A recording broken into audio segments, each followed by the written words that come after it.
Welcome to That 30 Show, a podcast where we talk about the good, the bad, and the surprising parts of our 30s. I'm G, and I'm finally 30. I'm excited to find out if 30 really is the new 20, because if it is, then the best years are yet to come. And I'm David. I'm entering my mid-30s. I used to have no back pain or trouble sleeping, but now I live off a healthy diet of self-help books and dream of being in bed by 10 p.m. every night. Join us each week as we try to figure out together what life in your 30s is all about.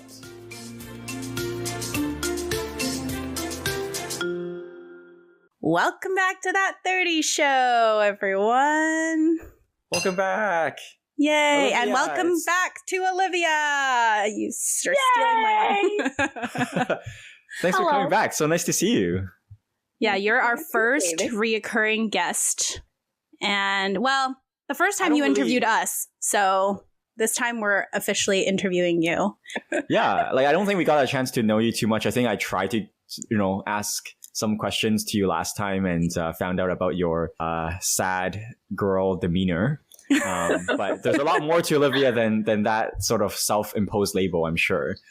And this time she's back. She's a married woman now. So oh my gosh, congratulations. Yay! Thank you. I'm a whole ass wife and I have a whole ass husband. Crazy. You're a wifey now. Wifey for lifey. Wow, you're shaking your head. Terrifying. It's terrifying. Do you feel any different from a week and a half ago? Not really. I mean, we've been living together for however long now, so no, it doesn't really feel that different. Have you had your first instance now where you introduce your partner as this is my husband? And how did that feel? Saying that I haven't introduced anyone yet, but it came up in conversation where I was about to say, okay, to be fair, I didn't really call him a fiance either. So that also took a long time to get used to. And then I wanted to say boyfriend. And then I was like, wait. And I was like, oh, no, husband. And then I was like, oh my God, that's so weird to say. I haven't had to do it in person yet. Well, today we are here and Olivia is going to share all the juicy details about her wedding and wedding planning. So I'm very excited here, even though I know mostly everything, but it'll be fun. Oh, I don't know anything. And I'm super passionate about this topic, actually, because I don't know if it's super common for people to get married in their 30s. I think it's like right around late 20s or early 30s. So hopefully it's still relevant for folks. But as you may be alluding to in the coming hour, it can get kind of not controversial, but it's a whole thing, there's ups, there's downs. And I certainly have my opinions on what is worth it, what is not. So I've heard so many stories, especially from bridesmaids. And David, I think you've been to a few of them, but for Olivia and I, this was basically my first wedding where everything was basically included. So ceremony, reception, everything. And then Olivia and I have a bunch of mutual friends that are engaged, getting married. So Olivia is Olivia set the first standard. to pave the way, and we'll have plenty of tips for the rest of our friends. Yeah, I'm just setting the stage here. What do we want to start, G? Well, I think did you want to start? Because I thought you had something fun planned for. Oh yeah. In our last episode, I had a would you rather question queued up, but I forgot about it completely. So okay, I don't know if it's any good. I'll cut it out if it's not, but I'm guessing it'll be all right. So my question was, would you rather be in jail for 5 years or be in a coma for 10 years? Be in jail. Am I in solitary confinement? Actually, no, just normal jail. Jail. As in, my back would really hurt if I was in a coma for 10 years, I think. That's what you're thinking about? I think I would pick coma. 10 years? My mental, this is going to feed into the sad girl thing, but I always say my will to live isn't that strong. And I feel like if you put me in a jail, I can't do it. Whereas there's a coma, I have to be there. Yeah. You have to continue on. Yeah. I guess so. Yeah. What would you rather do, David? I would probably like jail. You would like it? You would like it? Well, okay, as long as it's not like, Prison Break where like I get beat up by the buff guy. I don't know how it is in real life, but if I am not going to be bullied that easily, I would like jail because I think it would be a really good opportunity to grow as a person individually. Self-improvement. It's like some sort of like life challenge. And I think that I would come out I don't know if a better person, but certainly a changed person. And yeah. How would you know that you won't get bullied? I don't know. Yeah. So like, if that's the caveat, if I can guarantee I won't get bullied. I think it's only certain types of criminals that get bullied in the jails from what I hear. So as long as you don't commit those kinds of crimes, you should be okay. But also I was thinking, David, like if you're in jail, you don't have to cook. Like you'll get meals. Oh, yeah. Okay. I'm going to jail. He's like, yes, I'm going to love jail. Yeah. Oh man. He's like, I already want to go. Well, I mean, I think the food is pretty poor in jail. Yeah, but, it's like porridge and stuff. Yeah. But at least you don't have to cook. Yeah, self-improvement. Okay, I have one too, actually. And mine's a bit more fun and not so grim. But okay, would you rather go to 3 parties for 3 consecutive days or the other one. throw a big party at your own home and clean up afterwards on your own? Go to 3 parties, 3 days. Yeah, I was just 3 consecutive days. Well, because I think the would you rather here is like going to 3 parties. The implication I'm assuming is that it's quite exhausting and quite a lot. Like is that the sort of the implication of so you're either exhausted through partying or you're exhausted trying to clean up after a huge party. I would actually, because like the idea of hosting a party too, I think that would make me really, really happy just to have been able to provide a space and time for people to have fun. So yeah, I would host for sure. You don't like cleaning, Olivia? Is that why? No, she just wants to go to 3 parties. It's not even that the other is worse. She just wants to go to the 3 parties. Wait, so who cleans more at home, Olivia? Oh my God, my husband does. Husband! There it is. Drop the H word. He cleans. I contemplated putting that in my vows, which is I don't cook, I don't clean, but let me tell you, but then it didn't feel very appropriate in family setting, and I don't think people would have gotten the reference, so yeah. That's funny. How did you? Let me tell you. So we went to Vegas. Yeah. I find that that's pretty common now, actually. Like the modern man or whatever, they often do cook. It's not even just, men cook more. It's like, I feel like I know like my friend Henry that was on, he does all the cooking. Another best friend of mine, he does all the cooking. What's going on? Girls. Pick it up. Yeah, you should go back to the kitchen. Get back in there. No, I'm kidding. No, okay, let's get to wedding. Anyways, that was fun, but like I have so many questions and curiosities. So okay, let's get to the wedding. Well, first I wanted to start with like a bit of an easy one, and just to set the setting for those of you listening on the pod. So I wanted Olivia to just take us through the wedding day. You can start from the night before if you want. I was with you, so I know what happens, but take us through like the series of events on your wedding day, because it was a packed day, like morning to night. I said this before the wedding, and I will continue to say it after. It felt like the longest day of my life. I mean, the night before was pretty normal. We checked into the hotel room and we were trying not to eat salt so our face wouldn't puff up, got to prepare our faces for the next day. Yeah. And we wanted to actually go for like a nice dinner. And then at the morning of, I was like, we shouldn't go to this because we can't be eating steaks. We need to eat a salad so that our faces aren't puffy in the morning. So yeah, we didn't. And we needed to pick safe food so that, we won't have any stomach issues. The day. So G stayed with me that night because she's my maid of honor. And we had an early call time of 6 a.m. for our hair and makeup. David is already shaking his head. So G had time to go work out then. Yeah, right? No, I was up at 5. Makeup and hair started sharply at 6. Everyone's like, oh, we got to do a early morning call at 6. She's like, oh, I get to sleep in. Yeah. And by 10:30, we had to leave to do our tea ceremony. Yeah, I'm Chinese, so we have to pour tea for our elders. I don't even know what's so interesting. Like for me, I had no idea what a tea ceremony was. What? Wow, okay, so you know. Yeah, I've been to dozens of tea ceremonies in my life. Yeah, I've never. I didn't know what to expect. You didn't know this was a thing? You didn't know? I knew it was a thing, but I didn't know what to expect. Olivia, did you know like what to expect? So I knew what was happening just because I've been to some before, but I guess I didn't know the extent of how much we had to prepare for it. So there was a lady there who will basically call out these like lucky sayings as you're pouring the tea to the elders, and the significance of it is like the couple is thanking the elders for taking care of them all these years as like I guess kids, and then now they're entering into the next chapter of their lives.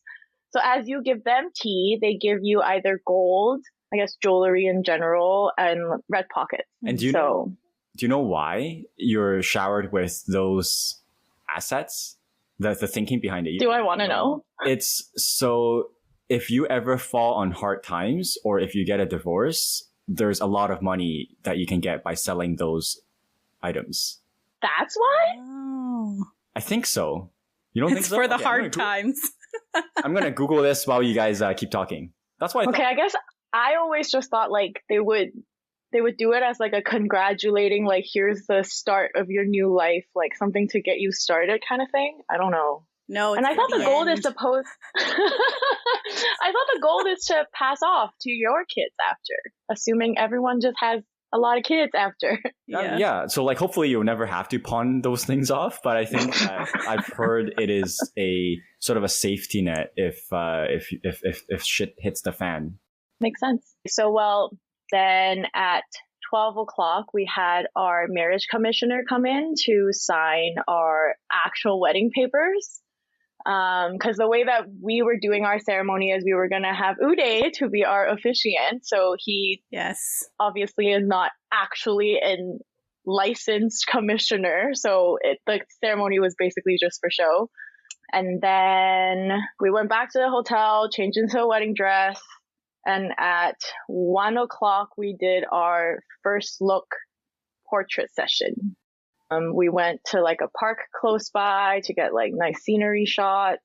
The Dragon Boat Festival was on. And so there's all these people like standing at the seawall, cheering on dragon boaters, and the announcers are like yelling at all the dragon boaters. And here we are just like as a bridal party, like la-di-da. It was so chaotic. So at 4, we did the ceremony officiated by Uday. Uday did a great job, by the way. He really did. He was great.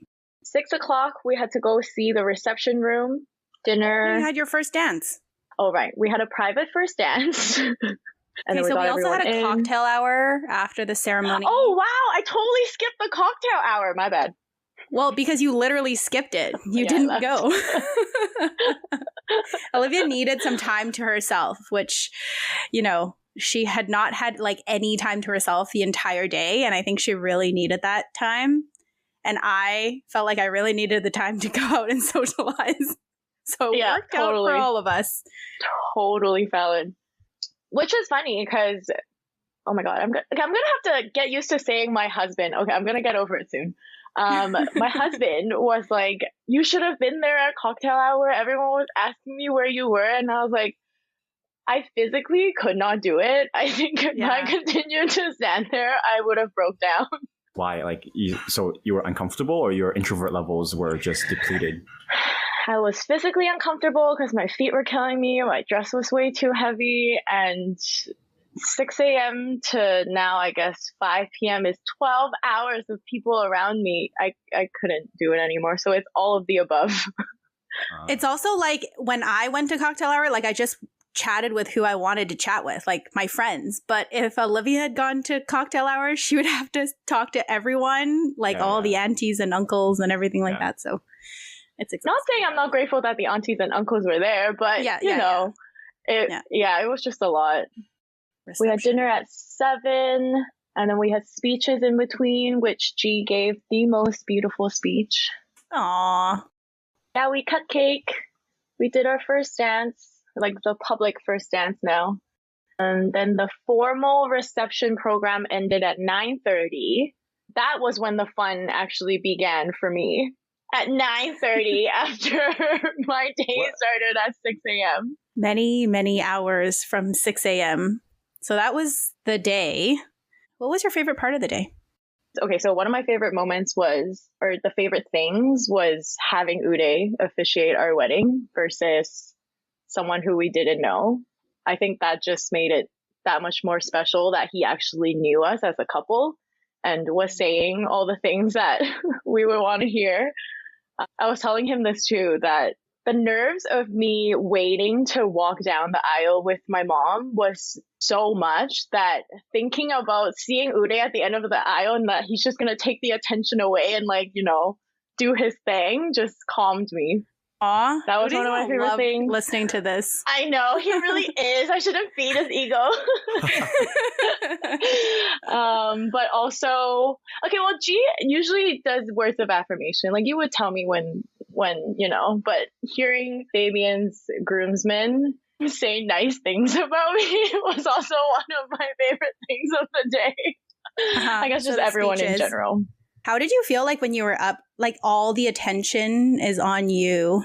I still don't know how I did it. Walking down the aisle. There were only two thoughts in my mind, which is don't cry and don't trip.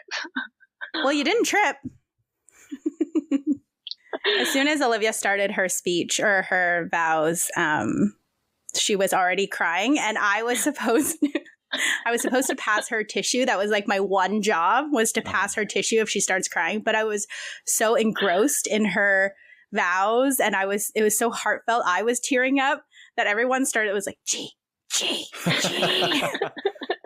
And it wasn't until the person beside me, like literally punched me a little bit. I was like, oh shoot.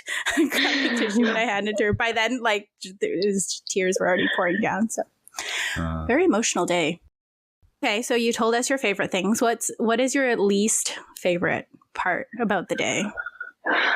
As much as I loved how I looked in my wedding dress, I feel like it was almost 15 pounds probably. That 15 pounds of fabric on me was not it. And my shoes also, they were these. I don't wear heels. I live in sneakers. What made me think I could wear like 5-inch heels on my wedding day for the whole day? Like, I'm not sure what possessed me, but they were a beautiful pair of shoes. So I was like, I'm going to try to do it. Can people even see shoes though? Yes, because I bought my wedding dress to have a slit so that they could see my shoes. Okay, well, it's all worth it then. I only wore it during the ceremony. I couldn't even keep it on during the photos. That would have been my least favorite because I think that affected my mood for a big chunk of the day just because I was in pain. Yeah. Well, maybe touching on the wedding in general then, just actually having a wedding and going through the whole process. Were you someone who dreamed about having a wedding growing up? Like, were you one of those little girls where like, oh my gosh, my dream wedding one day is going to look like this? I was not. I just never envisioned what my wedding day was going to be. I never even thought I was going to have a wedding, honestly. I just don't understand why you have to tie the government into it. If you love each other, just love each other. And why do you have to get married? That? Oh, he knows. No, as in, like, does he agree with that, or is he more into marriage than you are? He is the one who has dreamt of a wedding.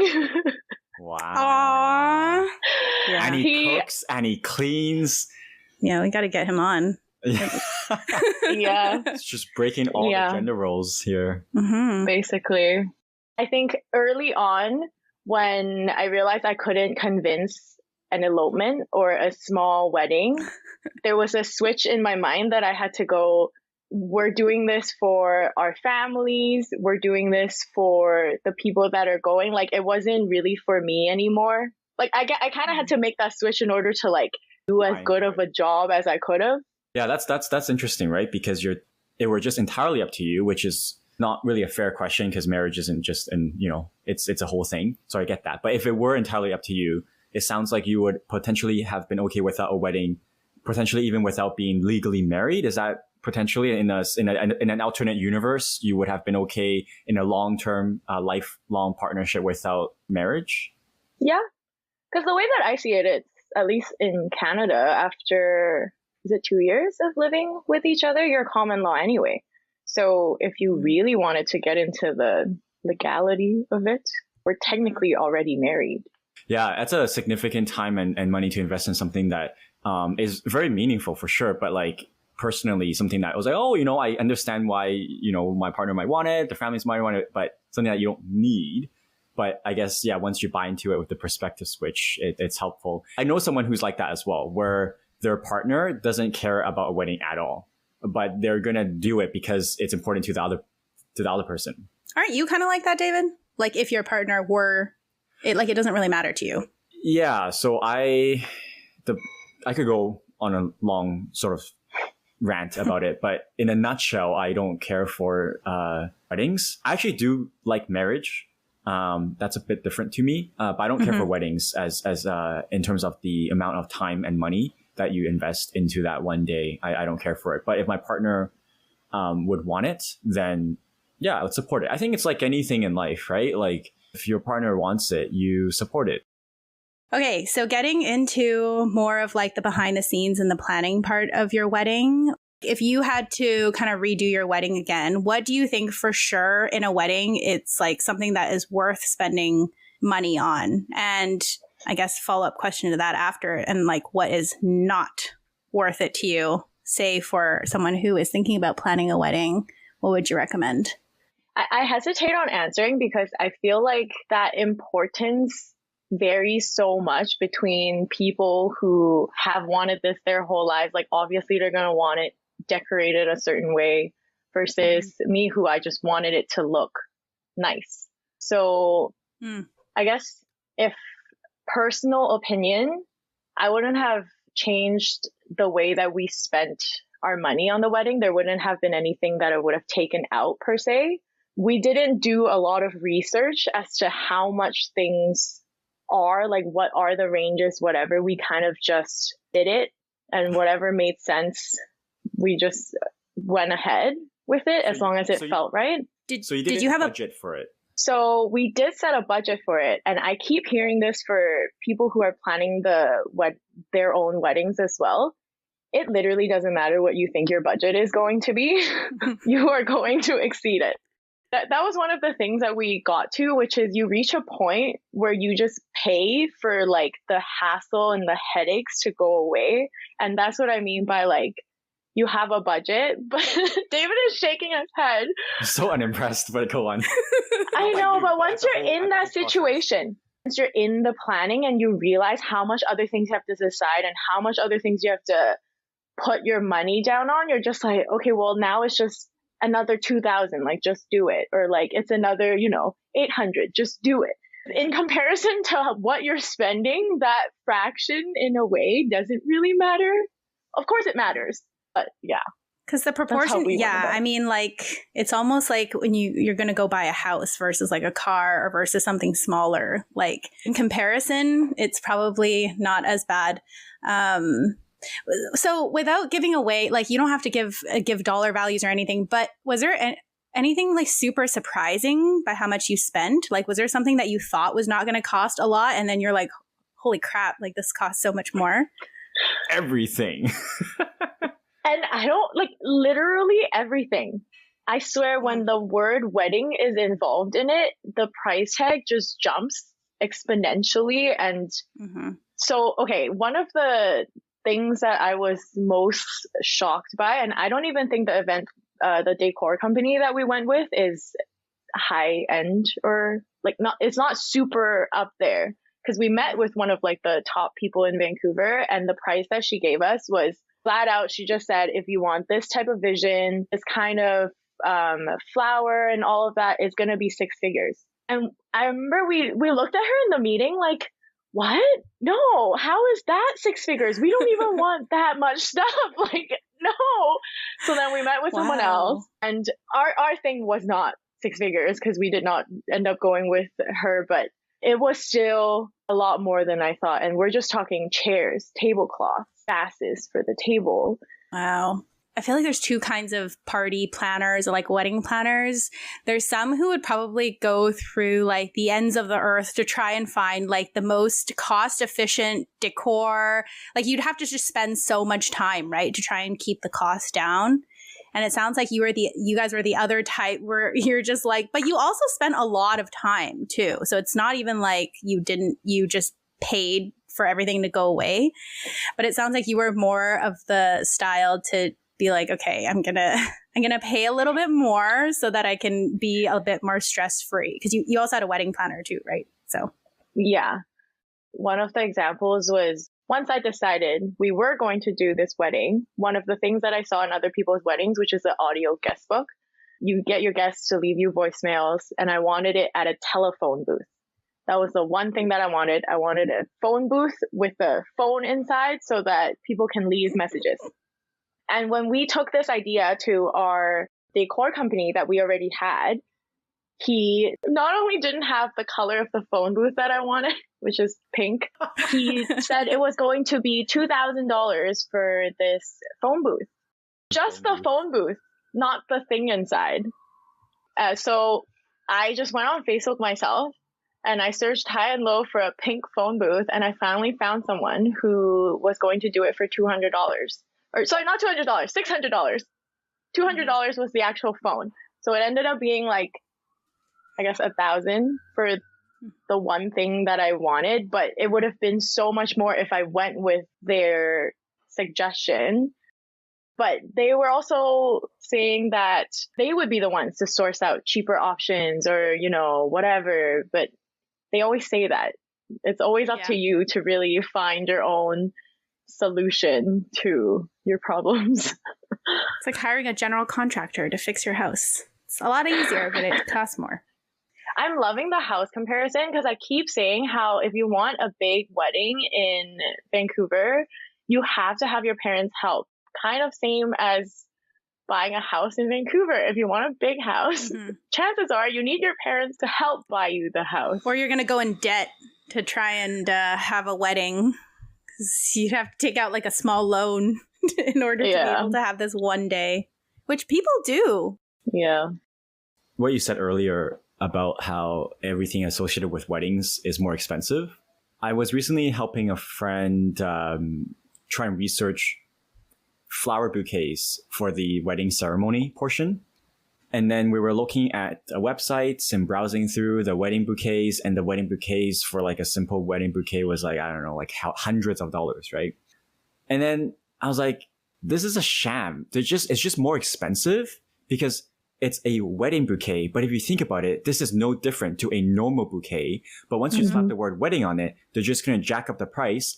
And that's because anything associated with wedding is more expensive because they know you are in this mood and this mode of this is the greatest thing in my life to date, and I'm going to spend a fortune on it, and I'm going to be willing to spend a fortune on it, and that's how they get you. Oh, yeah, David, you remember we talked about this on our Valentine's Day episode too, about the Valentine's Day flowers. It's the same for price. Mother's Day. Like the prices go up too. It's for all societal holidays. No, Olivia, you have to tell the story about the poutine because this is just gonna so tip him over the for edge. Our late night snacks at the hotel. We wanted to get a poutine station. We thought we would get 40 portions. David, how much do you think 40 portions of poutine is at a hotel? 40 portions of poutine at a hotel. Okay, so I gotta break out the calculator because I love these questions. I like giving very accurate estimates of things. I take a lot of pride in it. He does. I'll buy you a poutine if you guess it right. But I'm gonna guess $1,400 for 40 portions. Yeah. 1,400? No. It was 800. Okay. For 40 portions. I was like, you're like, because way more. I was priming for some because there's this story where I'm like, oh, it's gonna be stupid, so I just sort of went on the high end. But 800 is still way too much. Yeah, $800 for. Wait, was that 2 rounds or 1 round? No, so that was only 1 round, and the hotel staff comes up to us. We didn't even see the poutine yet. Okay, like we didn't get to see any of it. he comes up to us and he's like, so the 40 portions went away in 5 minutes. You guys want to do another round? And we're like, okay, sure. So then we added another round of poutine, which also disappeared in like 20 minutes. I had a total of 2 fries the whole night. Yeah, I didn't even get a chance to see this poutine. I was like, there was poutine? Was it good? I mean, the 2 fries that I had was decent. Yeah, I couldn't tell you. I didn't have any. G was on the dance floor the whole night. She held it down on the dance floor. She never left. Yeah. At some points, I was the only person there, but it was very fun. Okay, so you got to pull me off the ledge, G, because, Olivia, you were a good sport. You understood the importance to a lot of people that are important to you. That's fine. But I guess you didn't grow up dreaming of a wedding. I certainly have my very negative opinions of the expensive weddings. So G, like, do you like weddings? And can you please explain why people spend an arm and a leg on this? Because I love attending weddings. I mean, I'll attend them all day. Weddings, you know what? It's like weddings and marriage. They're a bit separate for me, right? Like marriage to me, I feel like is pretty important because to me, there's something that just is different once you're married to me. It's like a commitment that I feel like is different once you tie the knot. Like once it's official, to me, it's like a different level of commitment, if that makes sense. But some people, might feel that without having to sign the papers. But to me, it's a different level. And then for weddings, I honestly feel like a lot of it is for, like the families or your friends to like celebrate. Sometimes it's for show, like especially for the weddings, like the big Asian families, you want to show that you can throw a lavish wedding. So that part, I do get. And then if you have the means to do it, why not, right? He just rolled his eyes so hard. No, because I know you're right though. Like I was rolling my eyes at the part where you're like, oh, people want to show off that they can put on a lavish wedding. I also just want to say, I also love attending weddings. I love seeing other people love, Me too. But I love attending weddings. I mean, I'm not going to plan another one. I don't plan to. And this is for Fabes. Marriage is different. I know I say, it's different. We are reaching a different level in our relationship. Mm-hmm. It's just, I could have done it privately too. Yeah. Like, even though it's a paper that you sign, it's like a symbol, it symbolizes something. So if it's not clear, just for the record, I 100% agree with that, G. I don't know if I care for the religious undertones and the legality of marriage, but I do find there's a fair amount of value in the ritual of committing to each other as lifelong partners and the traditions that come with that.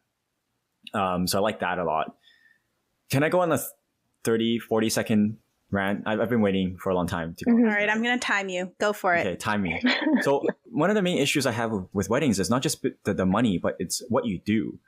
Everyone has these events that you do at weddings, and it's just what you're supposed to do. And I think the things that kind of annoys me, I don't know, everyone lived their life, right? But I don't like the idea that people do plan a certain set of itinerary for their wedding based on this is what you should do. But like, I'm always wondering, how much does this mean to you? How much does this stage or this aspect of this event mean to you? Like, people do all this stuff for the sake of, that's just what you do at weddings. Oh, we need a first dance. Oh, okay, we need a first dance. Or like, we need a cake cutting. Okay, we got to get the cake cutting because that's what people do. I just wish that everyone does what they want to do, truly, authentically, sincerely, and not because it's what's expected of you. If you want to cut a cake and spend hundreds of dollars on that part, that's great. But I really don't like how you have to spend so much time and money to do things because it's what is expected, if it may not give you as an individual true joy. Well, okay. So here's a question for Olivia then. Is there anything in your wedding day that you maybe would have cut out? I feel like my answer to that would have been different before the day happened, but afterwards, I guess cake cutting would be up there. I did not see a point in cutting the cake. We didn't even serve the cake. Wait, what? Yeah, I didn't even eat the cake. It was $5 a plate to serve. Oh, okay, the cake cutting. Because, I was thinking about it. Like, honestly, I don't know if there was anything else you could have cut because, like, you're paying for it. You're paying for a photographer and videographer there. So, obviously, you want to have the first look and you want to take photos and everything. The ceremony, I mean, you walk down the aisle. That's pretty traditional tea ceremony, all that stuff, reception. If I had a wedding, I would just make the entire half day just dancing from 3 until the rest of the evening. No sleep club. No sleep. Club. That's actually the direction that I would go in, G, is that I if I were up to me, I would think like, ask yourself first, what is the goal? What is the goal you're trying to achieve by having a wedding? And you work backwards from there. You don't ask yourself, oh, a wedding has these things. So if your goal is to celebrate and have a good time with your friends, you ask yourself, how will I achieve that? Will I achieve that with the first dance, or will I achieve that with 6 hours of dancing? And if 6 hours of dancing, then you do that. I think it makes so much more sense to work towards your goal rather than have a itinerary that society dictates for you. Okay, so then my question to you guys is, what if your partner wanted something not that aligned with, like, what if your partner didn't want to have any dancing? What if yours just wanted all of the tea ceremony and all of that, door games, everything? Yeah, that's true. Gee, what if your partner... Actually, G's like, well, they wouldn't be my partner then. Yeah. Okay, the no dancing is crazy. Who... I mean, actually, sorry. You don't like dancing? I told you, if I have a wedding, I hope there will be no dance floor. Oh my gosh. I don't think G would be into someone who wouldn't want to dance, though. Yeah, exactly. Yeah, true. So, but let's say he said no dance floor. Well, then whatever he wanted, I'm not doing that either. Tit for tat. That was one thing that I suggested, though, during planning. I was like, we each get one veto. Like, one thing that we can axe out.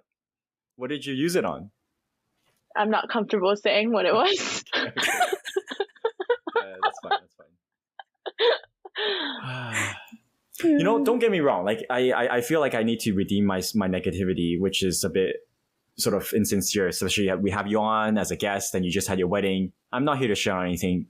I'm just sharing my personal opinion, and I think that it's just, I guess the part that I struggle with is not so much that people want to celebrate. It's just because how much it costs. I think that's the thing, right? You want to have a first dance, you want to do a tea ceremony, you want to cut the cake and not serve it, fine. But like, because it costs so much, and I know it's because of profit-driven motives by corporations who try to,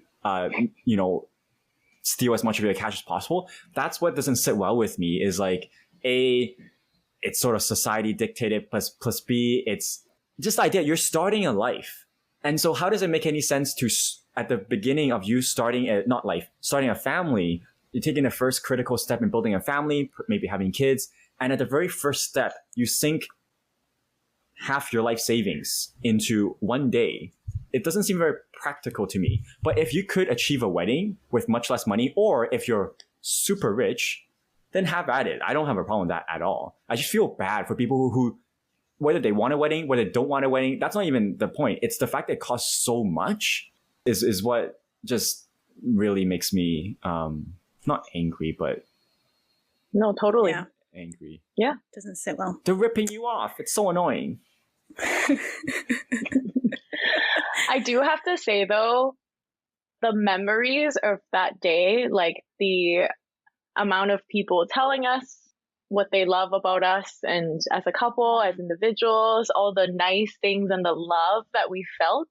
I don't know if I felt that much love and I've had all the people that I treasure in one room. I don't think I can ever have that again.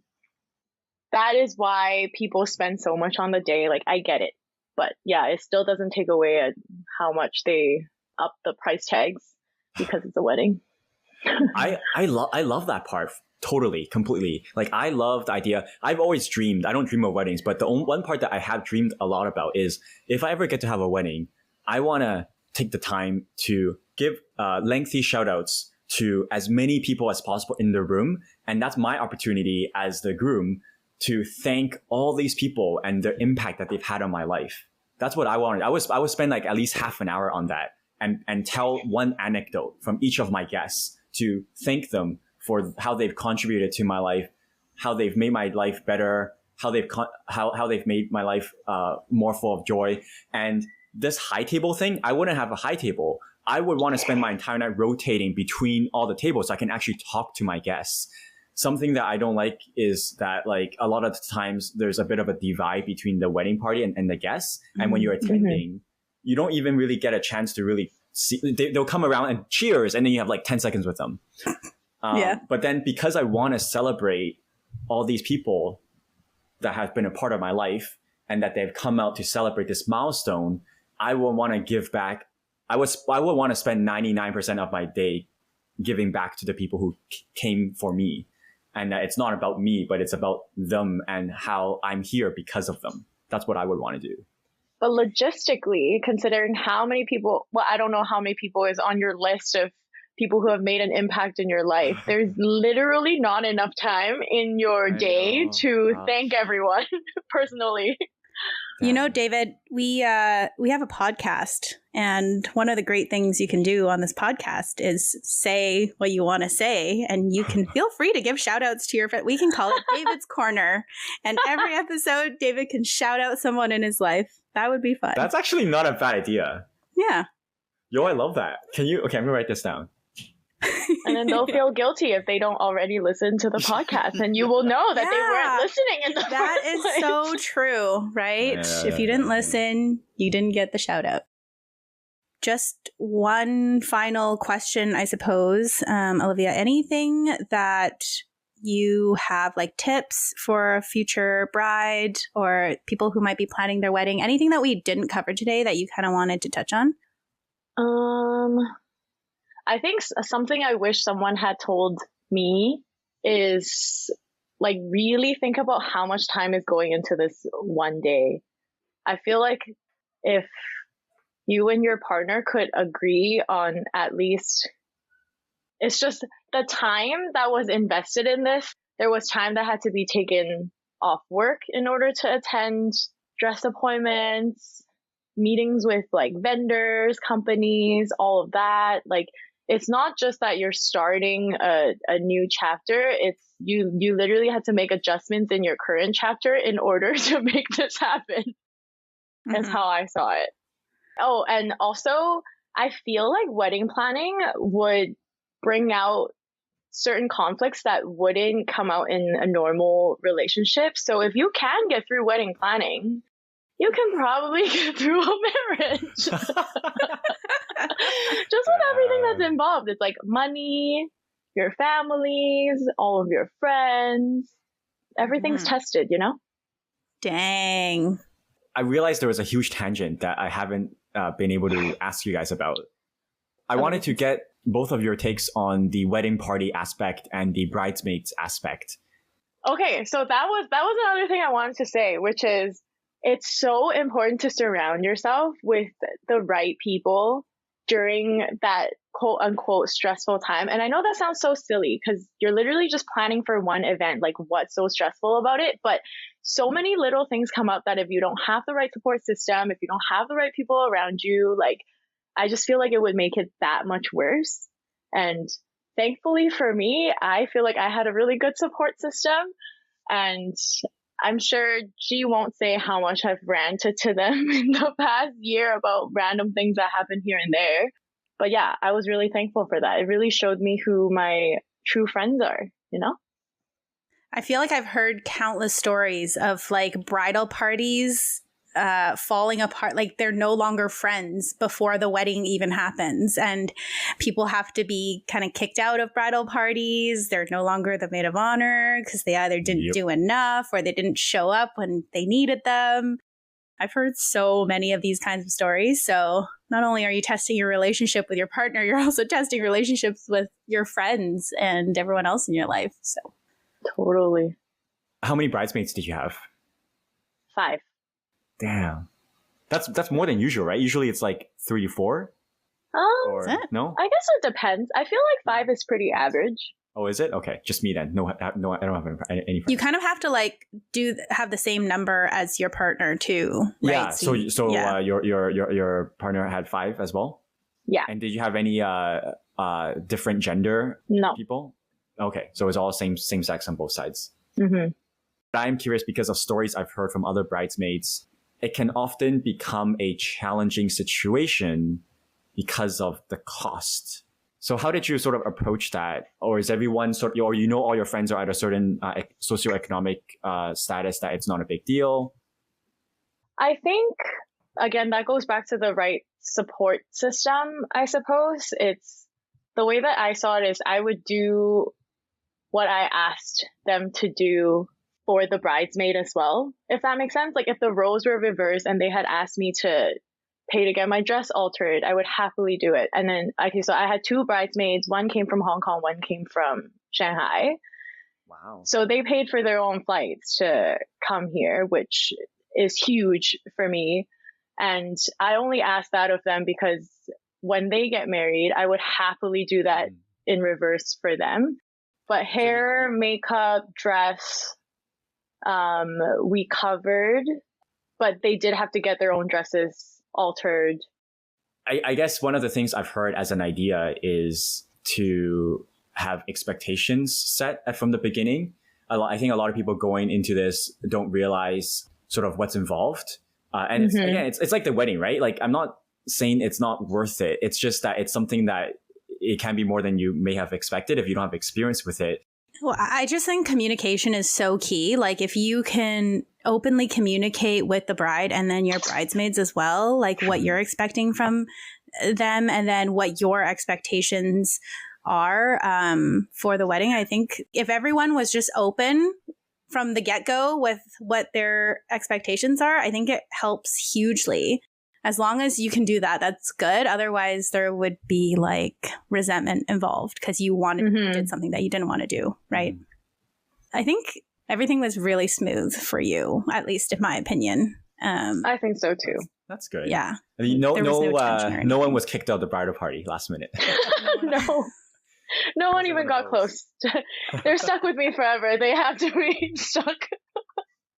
That would have been way too challenging logistically and a huge headache. So not kicking anyone out of the bridal party. Because then you got to kick a groom out of the groomsmen. Yep. So. Okay. Anything else? Oh, I guess it's just my last point, which is ultimately I feel like you need to sit down with your partner and assess how badly you want this one day and like on a scale of like how important each thing is to each of you, like at least get like a gauge on where it is. Because as the things come up, it's just compromise after compromise. And I feel like that just creates so much friction unnecessarily when you're supposed to be planning on this like happy day. But yeah, financials is huge. Is it really worth that much money for one day? Let's wrap it up here. Thank you, Olivia, for coming on, joining us to chat all things wedding. I'm sure future brides to be out there. I hope you didn't. It's like people out there are like, I'm not having a wedding anymore. No, the memories were great. The love that we felt that day was exceptional. I have a husband now. He is important. You gained some things. Yes. See, that's what I want to say as well, which is that it's not about not having a wedding. That's not what it's about. It's the same thing as Henry's episode too, which is like, sure, it may sound really miserable at times, but that's the reality of it, and you shouldn't be ignorant to it. And that doesn't make it not worth it. If you ask him, he's not gonna hesitate for 1 second about having a kid, even though he shared all those hardships and all those challenges. I think it's not that, at the times when we were critical or questioning, it's not like, oh, you shouldn't have a wedding. It's like go in with open eyes. That's all, right? We want to give all the scoop. So thanks again, Olivia, for coming on and giving us the dirt on how much poutine costs at a wedding. That's my mind. Thanks for having me.